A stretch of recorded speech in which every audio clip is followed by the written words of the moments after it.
Lalitha Kumari versus government of UP AIR 2014 supreme court case page number 181. இந்த கேஸோட fact என்னன்னு ஷார்ட்டாக பார்த்தலாம். லலிதா குமாரி யார் அப்படின்னா ஒரு 6 year old கேர்ள் சைல்டு. அவங்க என்ன பண்ணுறாங்க, அவங்க வீட்டுக்கு முன்னாடி விளையாண்டுட்டு இருக்காங்க. கொஞ்ச நேரம் கழிச்சு அந்த குழந்தைய காணும். அவங்க அப்பா எல்லாரும் தேடி பார்க்குறாங்க. குழந்தைய காணுமேன்ட்டு அங்கே இருக்கக்கூடிய ஒரு லோக்கல் போலீஸ் ஸ்டேஷனில் போயிட்டு கம்ப்ளைண்ட்டு கொடுக்குறாங்க.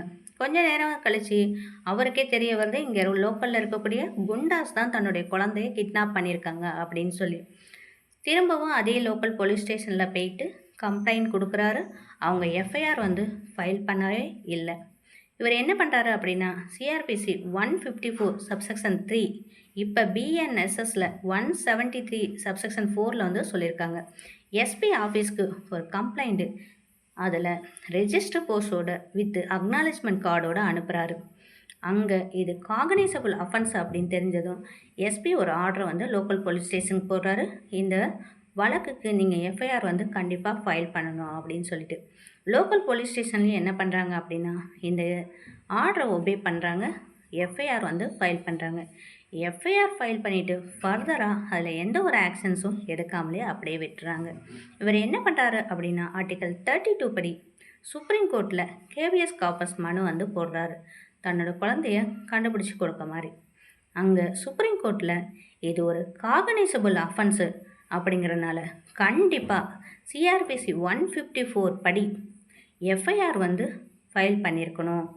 Register of FIR is mandatory அப்படின்னு சொன்ன வழக்கு தான் இந்த Lalitha Kumari versus government of UP அப்படிங்கிறது.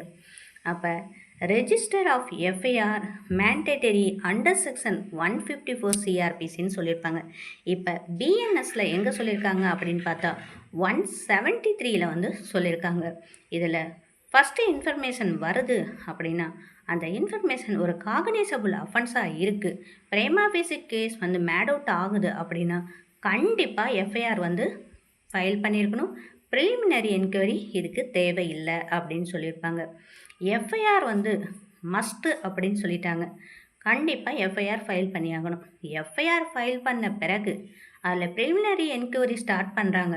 அதில் எந்த ஒரு பிரேமா பேசிக் மேட் அவுட் ஆகலை அப்படின்னா அந்த எஃப்ஐஆரை க்ளோஸ் பண்ணலாம். அப்போ அந்த எஃப்ஐஆரை க்ளோஸ் பண்ணிவிட்டு யார் கம்ப்ளைண்ட்டோ அவங்களுக்கு ஒரு காப்பீஸ் எவ்வளோ நாளுக்குள்ளே கொடுக்கணும் அப்படின்னா 1 வீக்கில் கண்டிப்பாக கொடுக்கணும் அப்படின்னு சொல்லியிருக்காங்க. ப்ரிலிமினரி என்கொயரி மேபி மேடு. எந்த மாதிரி வழக்கில் ப்ரிலிமினரி என்கொயரி மேட் அப்படின்னு கேட்டால் மேட்ரிமோனியல் டிஸ்பியூட் வருது, இல்லை ஃபேமிலிக்குள்ளே ஏதாவது டிஸ்பியூட் வருது, அப்படி இல்லையா கூட்டாண்மையிலே கமர்ஷியலே ஏதாவது அஃபென்ஸ் வருது, இல்லை மெடிக்கல் நெக்லிஜென்ஸ் கேஸ் ஏதாவது வருது, அப்படி இல்லையா ஊழல் தடுப்பு சட்டத்து கீழே ஏதாவது ஒரு வழக்கு வருது, அதாவது ஆன்டி கரப்ஷன் ஆக்ட் கீழே கரப்ஷன் கேசஸ் வருது, இல்லை கேஸில் ஏதாவது அப்நார்மல் டிலே ஆகுது அப்படின்னா ஃபஸ்ட்டு அதில் ப்ரிலிமினரி என்கொயரியை முடிச்சுட்டு அதுக்கப்புறம் அதில் பிரேமா ஃபேசி மேட் அவுட் ஆகுது அப்படின்னா எஃப்ஐஆர் கண்டிப்பாக ஃபைல் பண்ணணும்.